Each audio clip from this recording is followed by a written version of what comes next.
ಬೆಳಗ್ಗೆ ಎದ್ದು ಇವತ್ತು ಫಸ್ಟ್ ಟೈಮ್ ರೆಡಿ ಆಗಕತ್ತೀನಿ ರೀ. ಎಲ್ಲರೂ ಸಪೋರ್ಟ್ ಮಾಡಿರಿ ನನಗೆ. ಏನಿಲ್ಲ ರೀ, ಈಗ ಎದ್ದೀನಿ, ಮಸ್ತ್ನಾಗ ಜಳಕ ಮಾಡಿ ಬಂದೀನಿ. ನಮ್ಮವ್ವ ಬೇರೆ ಮುಕ್ಳ ಮ್ಯಾಗ ಓದ್ದು ಎಬ್ಸಾಳ ನನಗೆ. ಜಲ್ದಿ ಹೇಳಲಿ ಮಗನ, ಎಲ್ಲರೂ ಎದ್ದು ನೋಡಲಿ ಹೆಂಗೆ ಕೆಲಸ ಮಾಡತ್ತಾರ ಅಂತ ಅನ್ಲು. ಇನ್ನೊಂದು ಸ್ವಲ್ಪ ಮಕ್ಕೊಂಡಿದ್ದೆ ಅಂದ್ರೆ ಇನ್ನೊಂದು 2 ಏಟು ಬೂತಿದ್ದ. ಮತ್ತು ಬಡ ಎದ್ದು ಜಳಕದು ಮಾಡಿ ಹೊರಗೆ ಹೋಗಿ ಎಣ್ಣೆ ತರ್ಬೇಕತ್ತು. ನಮ್ಮವ್ರು ರೊಕ್ಕ ಕೊಟ್ಟಾಳ ನನಗೆ.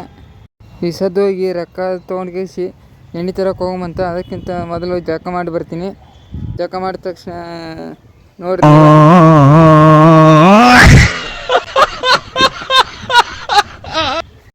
ರೆಡಿ ಏನಾದೆ. ಈ ಸದ್ದು ಹೋಗಿ ಪೂಜೆ ಮಾಡ್ಬೇಕತ್ತು. ನಮ್ಮವ್ವ ಹೋಗಿ ಮಾಡ್ತೀನಿ ನೋಡ್ರಿ.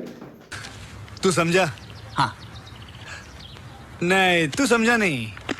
ಜಲ್ಲಿನ ಊಟ ಉಣ್ಕೇಸಿ ಎಣ್ಣೆ ತರಕ್ಕೆ ಹೋಗ್ಬೇಕತ್ತ ಮಾಡಿದೆ. ನಾ ಊಟ ಉಂಡು ಹೋಗ್ತೀನಿ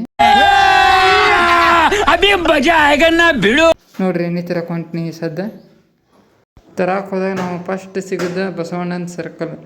ಅಂದರೆ ಬಸವಣ್ಣಂದು ಇದೆ ಅದಿಲ್ಲಿ ಸರ್ಕಲ್. ನಮ್ಮ ಮುದ್ದೇಬಿಹಾಳ್ನಾಗ ಇದು ದೊಡ್ಡದು ಇದು ಸರ್ಕಲ್. ಇದು ನಾನು ಬಸವಣ್ಣನ ಭಕ್ತ, ಅದಕ್ಕೆ